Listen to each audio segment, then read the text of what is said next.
আসসালামু আলাইকুম রহমতুল্লাহ। প্রিয় দর্শক, বাংলাদেশ জামাত ইসলামের আমির ডক্টর শফিকুর রহমানের পররাষ্ট্র বিষয়ক উপদেষ্টা, তার বিষয়ে একটা আলোচনা সমালোচনা চলতেছে। আপনারা স্ক্রিনে দেখতে পাচ্ছেন জামাতের আমির ডক্টর শফিকুর রহমানের পররাষ্ট্র বিষয়ক যিনি আপনার উপদেষ্টা ছিলেন, তাকে রিসেন্টলি বাদ দেওয়া হয়েছে। কেন দেওয়া হয়েছে এগুলো স্পষ্ট আপনার তুলে ধরেছে বাংলাদেশ জামাত ইসলামী, কারণ চারিদিকে বিভ্রান্ত ছড়িয়ে পড়েছে। এজন্য বাংলাদেশ জামাত ইসলামী কী করেছে, তাদের ভেরিফাইড ফেসবুক পেজে বিষয়টি ক্লিয়ার করেছে যে আসলে ঘটনা কী ঘটছিল, কেন তাকে বাদ দেওয়া হলো। চলেন আমরা একটু বিস্তারিত আপনাদেরকে পড়ে শোনাই। আর বাংলাদেশ জামাত ইসলামের নেতাকর্মী যারা আছেন, আপনারা ভিডিওটি শেয়ার করে সবাইকে বিষয়টি জানিয়ে দেন, দেখার সুযোগ করে দেন।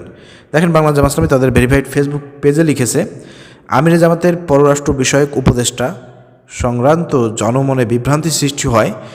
সেক্রেটারি জেনারেল পরিষ্কার বক্তব্য। জামাত ইসলামের সেক্রেটারি অধ্যাপক মিয়া গোলাম পরব বলেছেন, সম্প্রতি গণমাধ্যমে জাতীয় সংসদের বিরোধী দলীয় নেতা ও বাংলাদেশ জামাত ইসলামের আমির ডক্টর শফিকুর রহমানের দপ্তর থেকে পররাষ্ট্র মন্ত্রণালয়ে পাঠানো একটি চিঠি সংক্রান্ত খবর প্রকাশিত হয়েছে। এ নিয়ে জনমনে কিছু বিভ্রান্তি সৃষ্টি হয়। বাংলাদেশ জামাত ইসলামের সেক্রেটারি জেনারেল সাবেক এমপি মিয়া গোলাম পরওয়ারের বিষয়টি পরিষ্কারভাবে তুলে ধরে আজ 10 মার্চ একটি বিবৃতি প্রদান করেছে।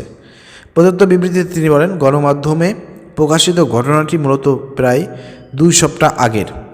সে সময় প্রফেসর ডক্টর মাহমুদুল হাসান আমির জামাতের পররাষ্ট্র বিষয়ক উপদেষ্টা হিসেবে দায়িত্ব পালন করেছিলেন।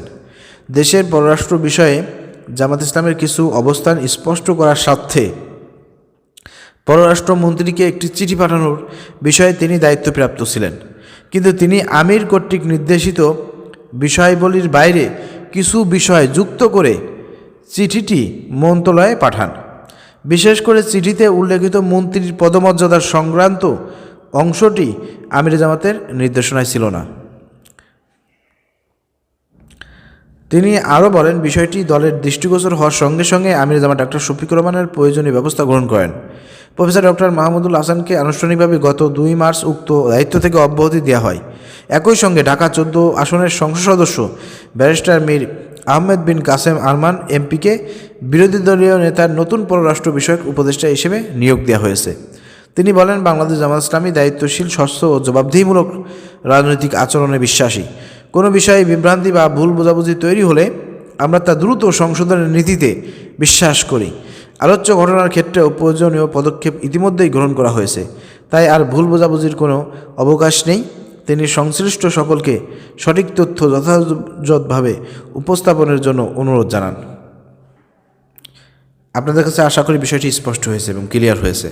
আপনারা ভিডিওটি শেয়ার করে সবাইকে দেখার সুযোগ করে দেন, যাতে মানুষ এবং বাংলাদেশ জামাত ইসলামের নেতাকর্মীরা ভুল না বোঝে।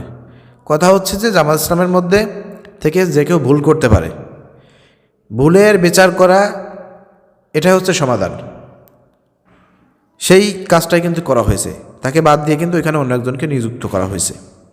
আশা করি বুঝতে পারছেন। ধন্যবাদ। আসসালামু আলাইকুম রহমতুল্লাহ।